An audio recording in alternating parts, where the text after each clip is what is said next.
Olá, queridos amigos, sejam todos muito bem-vindos ao nosso canal do YouTube do Centro Espírita Irmã Rosa. Eu me chamo Simone Barros, sou colaboradora do CEIR e no dia de hoje vamos dar continuidade ao nosso estudo do Evangelho segundo o Espiritismo.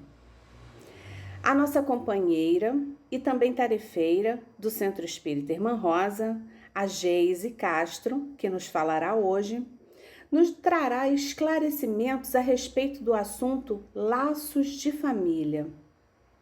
Mas antes de ouvirmos a nossa companheira, vamos fazer a nossa leitura inicial e a nossa prece.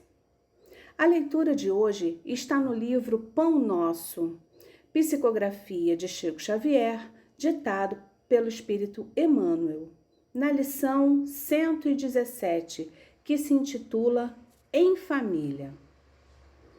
Aprendam primeiro a exercer piedade para com a sua própria família e a recompensar seus pais, porque isso é bom e agradável diante de Deus. Paulo, primeira carta a Timóteos, capítulo 5, versículo 4. A luta em família é problema fundamental da redenção do homem na Terra. Como seremos benfeitores de 100 ou 1000 pessoas se ainda não aprendemos a servir 5 ou 10 criaturas? Esta é a indagação lógica que se estende a todos os discípulos sinceros do cristianismo. Bom pregador e mau servidor são dois títulos que se não coadunam. O apóstolo aconselha o exercício da piedade no centro das atividades domésticas. Entretanto, não alude à piedade que chora sem coragem ante os enigmas aflitivos, mas aquela que conhece as zonas nevrálgicas da casa e se esforça por eliminá-las, aguardando a decisão divina a seu tempo. Conhecemos numerosos irmãos que se sentem sozinhos espiritualmente, entre os que se lhe agregam um círculo pessoal, através dos laços consanguíneos, entregando-se por isso a lamentável desânimo. É imprescindível, contudo, examinar a transitoriedade das ligações corpóreas, ponderando que não existem uniões casuais no lar terreno.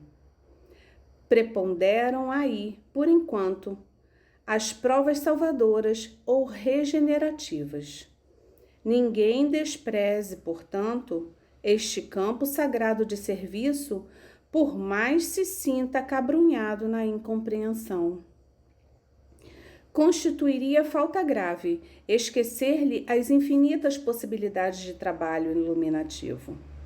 É impossível auxiliar o mundo quando ainda não conseguimos ser úteis, nem mesmo a uma casa pequena, aquela em que a vontade do Pai nos situou, a título precário. Antes da grande projeção pessoal na obra coletiva, aprenda o discípulo a cooperar em favor dos familiares no dia de hoje, convicto de que semelhante esforço representa realização essencial. Vamos então, meus amigos, à nossa prece.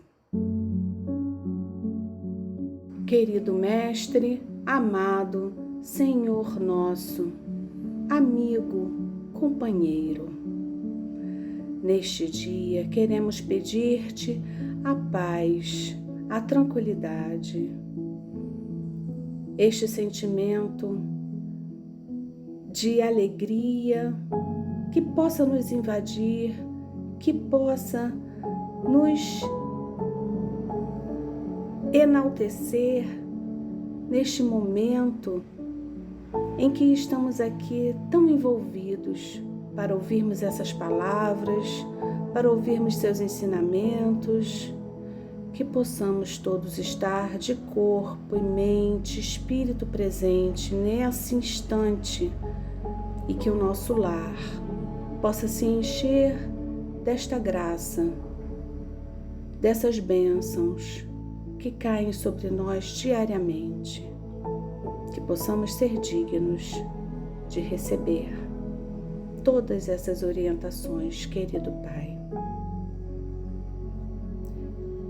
Agradecemos essa oportunidade bendita, essa oportunidade de esclarecimento, essa oportunidade de estudo. Fica conosco, Senhor, hoje, agora e sempre. Que assim seja, graças a Deus. Vamos então, neste momento, passar a nossa palavra para a nossa querida amiga Geise Castro. Olá, meus companheiros de caminhada. Muita paz para todos nós no dia de hoje. Que tenhamos a vontade de estarmos entrando em contato com aquilo que trazemos de melhor, de pensamentos e de sentimentos, para assim melhor vivermos. Vamos voltar a 2020 anos atrás, quando então Jesus trouxe: quem é minha mãe? Quem são os meus irmãos? Jesus, tendo trazido essas questões, levou muitas pessoas a pararem, a refletir sobre elas, e nós, no dia de hoje, estaremos fazendo o mesmo. Todo o ensinamento do Cristo é com base na sua trilogia do amor: amar a Deus sobre todas as coisas e ao próximo como a si mesmo. Quem é a sua mãe? Quem são os seus irmãos? É todo aquele que faz a vontade do Pai, nos disse o Mestre. Jesus, com sua autoridade moral, ser integral, ele não se prendia a personalismos. Sua marca é a renúncia do ego. E nos trouxe uma bela lição quando disse: é todo aquele que faz a vontade do Pai. Jesus, dessa forma, não desqualificou em nada a sua família de origem. Pelo contrário, demonstrou total independência emocional e disponibilidade para uma vida de interdependência, uns ajudando aos outros, a família espiritual através da fraternidade universal. Tinha momentos que ele realizava as tarefas, em outros ele delegava para os seus amigos discípulos. Em todos os momentos ele qualificou o esforço de todos para o seu melhoramento, ofereceu possibilidades de crescimento para todos, amou incondicionalmente, não desistiu de ninguém. Deixou muito claro que a transformação do ser é uma garantia e disse: Pai, perdoa, eles não sabem o que fazem. 2020 anos se passaram, estamos aqui estudando a doutrina dos Espíritos através do Evangelho do Cristo. Hoje vamos trazer o tema Laços de Família. O Centro Espírita Irmã Rosa se dedica a estudar no dia de sexta-feira sobre o Evangelho segundo o Espiritismo de Kardec. Cabe ao dia de hoje refletirmos sobre o capítulo de número 4, intitulado como Ninguém pode ver o reino de Deus se não nascer de novo. Cabe ao dia de hoje trazermos as questões de número 18 a 23, com o título Laços de Família, fortalecidos pela reencarnação e rompidos pela unicidade das existências. Para a doutrina espírita, a família é um agrupamento de espíritos ligados por afinidades e também ligados por necessidades de reparação uns com os outros. Temos a família espiritual ligada pelos laços de amor. Temos a família corporal ligada por laço corporal. O laço corporal, ele vai através dos cuidados, do respeito, do carinho, se transformando em laços de amor, rumo à família universal. Um dia a humanidade estará unida pelo amor, pelo respeito e a fraternidade. Um só rebanho, um só coração, nos disse o Mestre. Na obra Jesus no Lar, de Neio Lúcio, psicografia de Chico Xavier, nós vamos trazer a lição de número 2, intitulada A Escola das Almas. E vamos fazer uma adaptação dessa história. É uma conversa que ocorre entre a sogra de Pedro e o Mestre Jesus. E ela levanta uma questão, ela faz uma pergunta que vai ao encontro de questões que vai ajudar a gente também a compreender melhor sobre os laços de família. E Jesus vai responder a ela e a todos nós, então. Vejamos o que ela pergunta ao Mestre. Senhor, afinal de contas, o que vem a ser a nossa vida no lar? A gente inicia a tarefa entre flores para encontrar depois pesada colheita de espinhos. No começo é a promessa de paz e compreensão. Entretanto, logo após surgem pedras e dissabores. E Jesus então vai responder a ela e a todos nós. O lar é uma escola de almas, o templo onde a sabedoria divina nos habilita pouco a pouco ao grande entendimento da humanidade. E Jesus então pergunta a ela: o que você faz inicialmente com as lentilhas antes de servi-la? E ela vai responder: eu levo ao fogo para cozinhar, coloco tempero para dar um sabor agradável e depois eu sirvo. E o mestre perguntou: e você serve o pão cru à mesa? E ela de pronto respondeu: de modo algum. Antes de entregá-lo ao consumo caseiro, eu coloco no forno para o calor do fogo cozinhar a massa. Jesus então fala: há também um banquete festivo na vida celestial. O lar, na maioria das vezes, é o cadinho santo ou forno reparador. O que nos parece aflição e sofrimento, dentro dele é o recurso espiritual. Continua a conversa entre eles, mas nós vamos sair e vamos agora para uma outra obra. Kardec, no Livro dos Espíritos, na questão 774, os espíritos vão responder a Kardec que no homem há a necessidade do progresso e os laços sociais, eles são necessários para que o progresso ocorra. E os laços de família tornam mais apertados os laços sociais. Eis porque os laços de família constituem uma lei da natureza. Deus quis que os homens aprendessem desse modo a se amar como irmãos. Indo para uma outra obra de Kardec, Céu e Inferno, capítulo 3, item 8, intitulado O Céu, nós vamos ter que a vida social é a pedra de toque das boas ou más qualidades. Para o homem que vivesse sozinho, não haveria vícios nem virtudes. Se pelo isolamento ele se preserva do mal, ele também anula o bem. Vamos trazer o Evangelho segundo o Espiritismo, o item de número 18. E lá vamos compreender que a justiça e a misericórdia da reencarnação vai ajudar no fortalecimento dos laços de afeto. E Kardec, então, vai explicar que os espíritos formam grupos ou famílias unidos pela afeição, simpatia e identidade de inclinações. e que quando ficam momentaneamente separados pela encarnação, ao retornarem à pátria espiritual, eles se reencontram como amigos. E muitas vezes também seguem juntos na mesma encarnação, em que são reunidos na mesma família ou no mesmo círculo, trabalhando juntos para o mútuo adiantamento. Podemos então refletir que a família vem a ser o primeiro grupo social que pertencemos. Todos os membros da família têm o seu lugar e direito de pertencer a esse sistema familiar. Em todo sistema é preciso que tenha ordem, hierarquia, senso de justiça, dar e receber.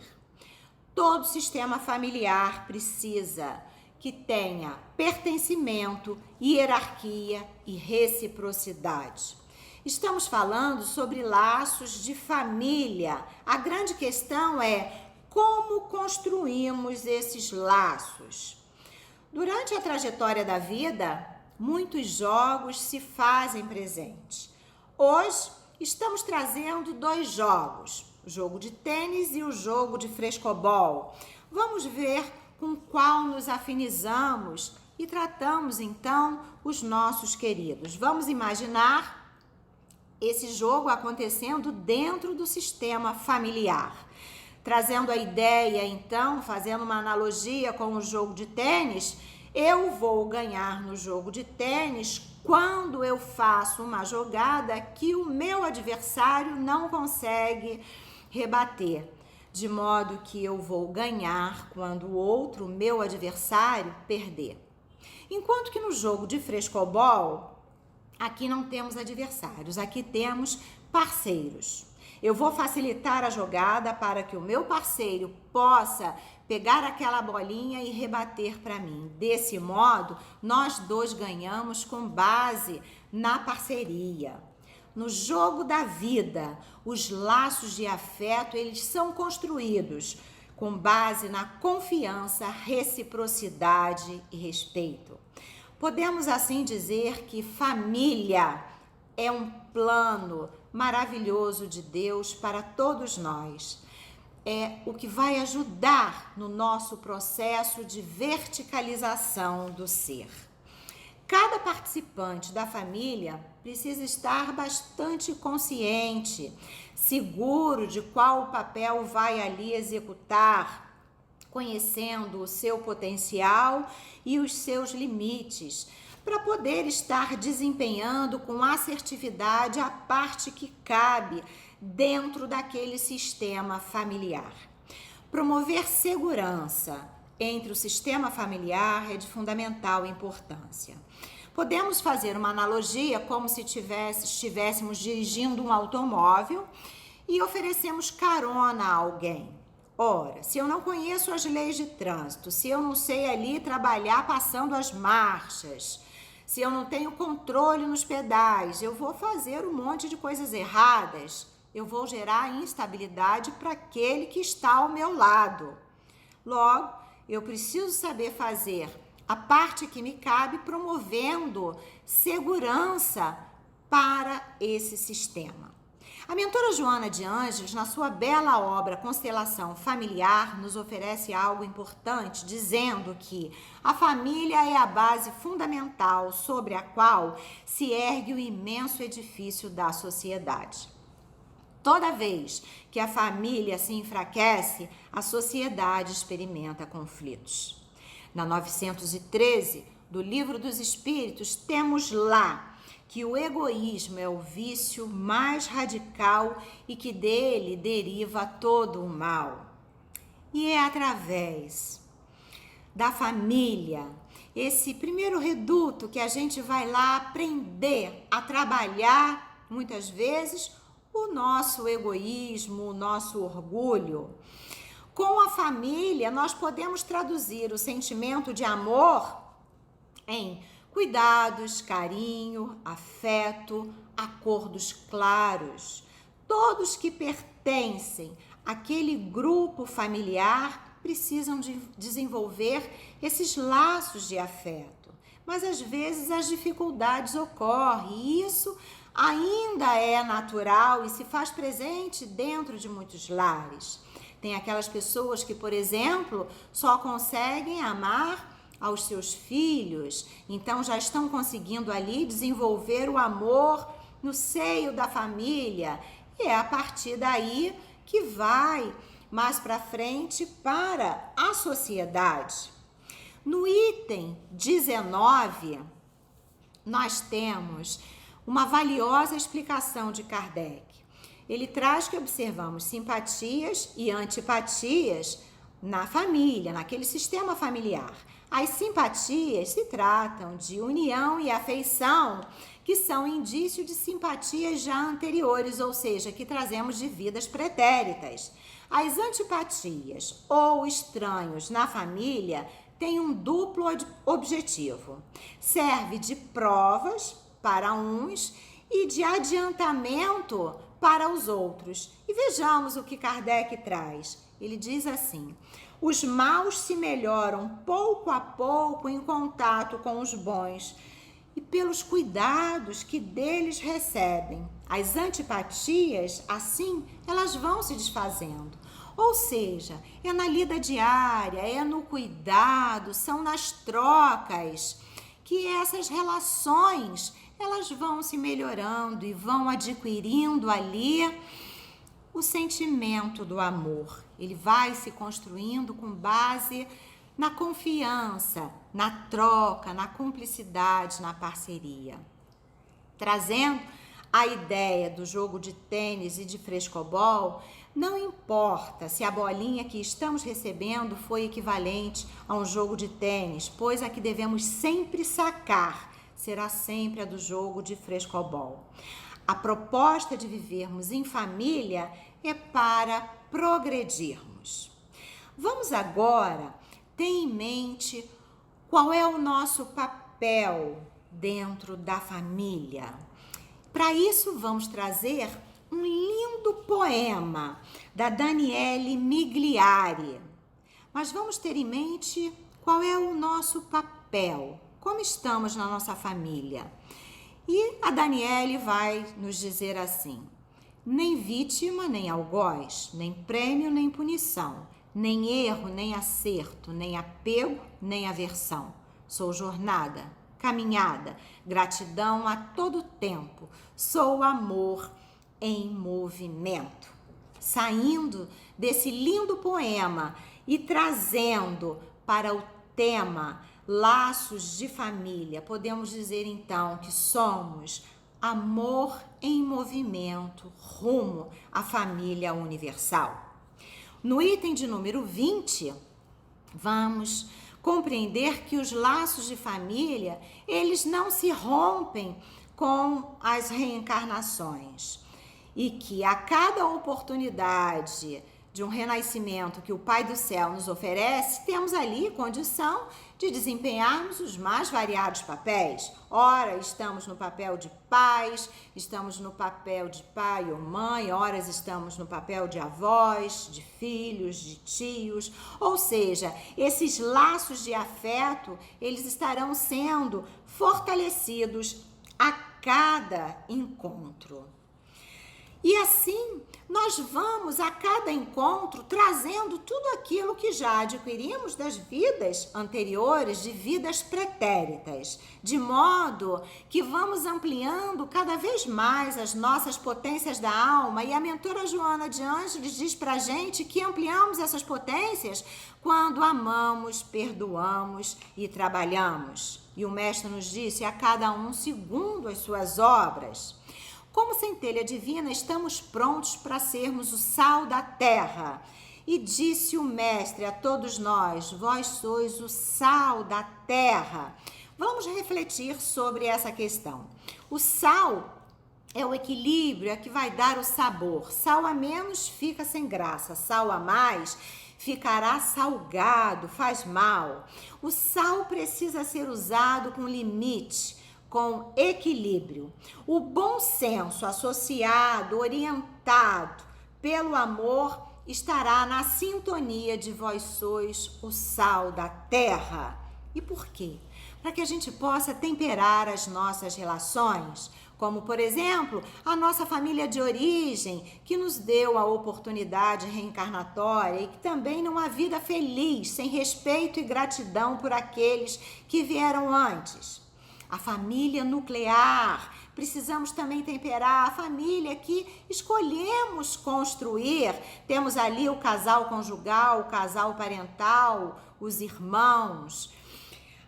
A família espiritual, os amigos, os reencontros. Cabe a cada um de nós darmos o tempero com equilíbrio a cada relação. As palavras do mestre sempre foram muito claras. E ele disse: seja, porém, a sua palavra sim, sim e o não, não. O que disto passar vem de procedência maligna. O que vem a ser essa procedência maligna? Hoje vamos estar trazendo, com base no tema que estamos refletindo, que vem a ser aquelas comunicações que ocorrem de forma não muito clara, de forma obscura. Às vezes falamos algo e metacomunicamos uma outra coisa. São com os acordos que não conseguimos cumprir. Ou seja, a procedência maligna vai acarretar ali no sistema familiar problemas na vida de relação. Vamos entender a diferença de preservar a individualidade, que é algo importante para que a comunicação ocorra de forma clara, que venha a ser diferente com o ser individualista. Vejamos, preservar a individualidade, estabelecer limites. Eu posso ir até um ponto porque eu não posso te invadir. E eu também preciso estabelecer um limite para que o outro não me invada. Fazer acordos claros. Preservar essa individualidade é ter uma via de mão dupla, é estabelecer limites e ter uma via de mão dupla, trocas naquela relação. E quando tem a opção de uma vida individualista, ali a gente tem o ego inflado, é o egoísmo, é o egocentrismo, é a exaltação de si em detrimento de um outro. Para fortalecermos os laços de afeto, é preciso que os limites e as fronteiras, eles sejam bem estabelecidos, eles são necessários. E quando não temos limite, aí traz o problema. E o que vem a ser o nosso sim, sim e o não, não? Ora, quando observamos que algo não será bom para o nosso sistema familiar, aqui cabe a possibilidade de falar: não, isso não será produtivo para a nossa família, não vamos deixar isso entrar. Mas às vezes temos algo produtivo que pode contribuir com o nosso sistema e aí podemos dizer sim, e isso será bom. Quando temos dificuldade de compreender sobre esse sim e esse não, às vezes podemos então falar sim para tudo, de modo que tudo entra no sistema e tudo sai, quando não se tem limites. E isso vai patologizando aquele sistema, da mesma forma que quando não deixamos nada entrar e também não deixamos nada sair, existe a aglutinação, o emaranhamento, é uma via de mão única. O ideal é que se tenha trocas, ser o sim, sim e o não, não, é uma forma de estabelecer limites e de proporcionar segurança àquele sistema. E o porquê que isso é de fundamental importância? Vamos trazer aqui duas possibilidades. Vamos dizer que o nosso filho vai para o seu primeiro dia de aula e ele é o primeiro dia que ele tirou então o uniforme, vai com uma roupa de passeio. E ele escolheu então uma calça jeans e uma blusa vermelha. Ele chega pra gente e diz: como é que eu tô? A gente observou que ele estava empenhado de ir bem para a escola. Como é que eu estou? Eu estou bem com essa roupa? E aí dizemos assim: ah, você tá lindo, você tá ótimo. Mas da próxima vez, não usa blusa vermelha não, vai com aquela amarela que eu te dei, porque ela te cai tão bem. Ora, se ele está lindo, se ele está ótimo com a calça jeans e a blusa vermelha, por que tem que ser com a que eu comprei, com a amarela, que ele vai ficar melhor? Logo, eu estou falando uma coisa e Meta comunicando uma outra. E às vezes também, quando não sabemos falar o nosso sim, sim e o nosso não, não com propriedade, também temos dificuldades em receber o sim e o não do outro. Então, naquele sistema familiar, existem pessoas que têm mais experiências, outras menos experientes, outras conhecem um assunto, outras outros. Então, uma pessoa menos experiente num determinado assunto vai solicitar a opinião, a ajuda de uma pessoa mais experiente. Fez então um determinado projeto, vamos dizer assim, e solicita ajuda. Você pode me dizer se está tudo bem com isso aqui que eu fiz? E a pessoa vai analisar e vai dizer assim: olha, isso aqui pode ser melhorado. Se de repente você pensar, trouxer aqui essa abordagem, será que isso aqui não pode ser mais produtivo? Será que não pode melhorar? E aí o outro que solicitou ajuda diz: você não entende nada disso, deixa pra lá. Ou seja, ele solicitou a ajuda e pediu a opinião, mas mediante o outro dizer que pode ser melhorado, ou seja, que não está tão bom assim como ele desejava, ele ficou aborrecido. Então, na realidade, ele não queria ser ajudado. Na realidade, ele queria uma confirmação de que aquilo que ele tinha feito estava bom. Ele não soube ali se relacionar com o sim e o não do outro. Nos itens de número 21 e 22, Kardec vai trazer a visão da doutrina anti-reencarnacionista, que vai, então, anular a pré-existência da alma. Não existe laço anterior. As pessoas são totalmente estranhas umas às outras, de modo, então, que o destino das almas se fixa em uma existência. Quando morrem, vão para as moradas das bem-aventuranças ou vão para o inferno eterno. Assim, ficam separadas para sempre, sem esperanças de um dia se reencontrar com os queridos. É o rompimento absoluto dos laços de família. No item 23, Kardec vai trazer 4 alternativas para o além-túmulo dos homens. Na primeira é o nada, segundo a doutrina materialista, ou seja, com a morte tudo acaba. A segunda é a absorção no todo universal, a doutrina panteísta, que perde a identidade do eu porque se liga ao universo. A terceira, a individualidade da alma com fixação definitiva no destino, conforme a doutrina da igreja. Morreu, ou vai para o céu, ou vai para o inferno. E a quarta, que é a nossa, de quem estuda a doutrina dos espíritos, é a visão que adotamos. É a individualidade da alma com progressão infinita. Vamos agora continuar no Evangelho segundo o Espiritismo, mas vamos para o capítulo 14, item de número 8, que vai ao encontro, então, dessa quarta alternativa aqui que Kardec traz, intitulado por Parentesco Corporal e Espiritual. E temos lá que os verdadeiros laços de família não são fixados pela consanguinidade, e sim são firmados por simpatias e comunhão de pensamentos que unem antes, durante e após a sua encarnação. 2 seres nascidos de pais diferentes podem ser mais irmãos pelo espírito do que se fossem pelo sangue. Eles podem atrair-se, procurar-se, sentirem prazer em estarem juntos.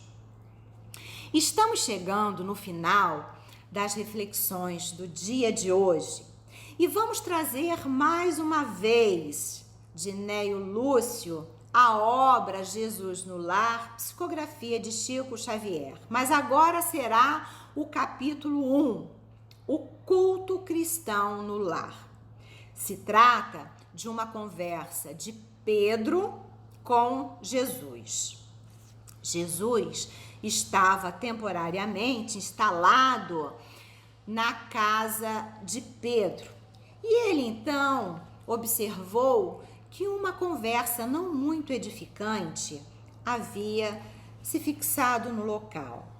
E Jesus então perguntou a Simão, dizendo: Simão, o que faz o pescador quando se dirige para o mercado com os frutos de cada dia? E o apóstolo respondeu: Mestre, naturalmente escolhemos os peixes melhores. Ninguém compra os resíduos da pesca. Jesus sorriu e perguntou novamente: E o oleiro, que faz para atender à tarefa que se propõe? Pedro respondeu: modela o barro imprimindo a forma que deseja. E Jesus pergunta novamente: e como procede o carpinteiro para alcançar o trabalho que pretende? Pedro responde dizendo: trabalha a madeira com instrumentos necessários. De outro modo, não consegue aperfeiçoar a peça bruta. Alguns instantes se passaram. Jesus observou que mais adiante, no lar ali de Pedro, haviam os seus familiares, e ele disse assim para todos: o berço doméstico é a primeira escola, é o primeiro templo da alma. Se um negociante seleciona a mercadoria, se o marceneiro não consegue fazer um barco sem afeiçoar a madeira aos seus propósitos, como esperar uma comunidade segura e tranquila sem que o lar se aperfeiçoe? A paz do mundo começa sob as telhas que nos acolhe. Se não aprendermos a viver em paz entre quatro paredes, como vamos esperar a harmonia das nações? Jesus então lançou um olhar sobre a mesa da casa de Pedro e disse assim: a mesa de tua casa é o lar do teu pão. Nela recebemos o pão de cada dia. Por que não instalar ao redor dela a sementeira da felicidade e da paz na conversação e no pensamento? Então, nesse momento, Jesus convidou a todos eles e convida a todos nós, trazendo a proposta do culto do Evangelho do Lar. Assim, vamos saindo da história dessa conversa de Jesus com Pedro e os seus familiares e vamos trazer essa ideia para todos nós. Podemos assim dizer que a prática do Evangelho do Lar é uma possibilidade que temos para o fortalecimento dos laços de família. Muito obrigada pela atenção de todos vocês. Muita paz para todos nós, graças a Deus.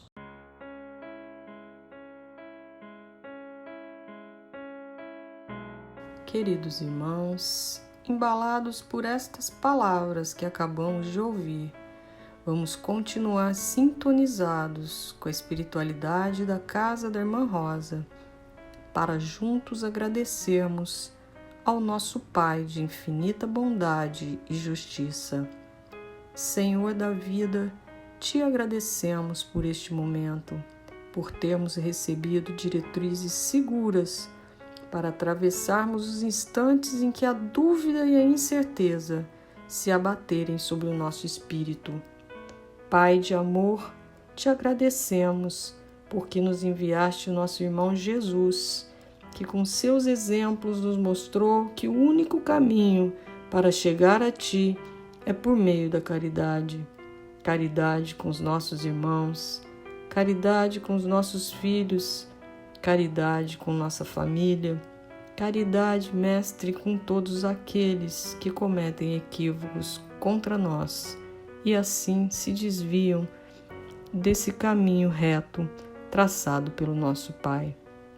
Jesus, Mestre querido, te rogamos que nos ajude a termos a força necessária para nos transformarmos, seguindo teu exemplo, e que essa mudança, Mestre, nos coloque cada vez mais próximos do nosso Pai e da felicidade que tanto buscamos.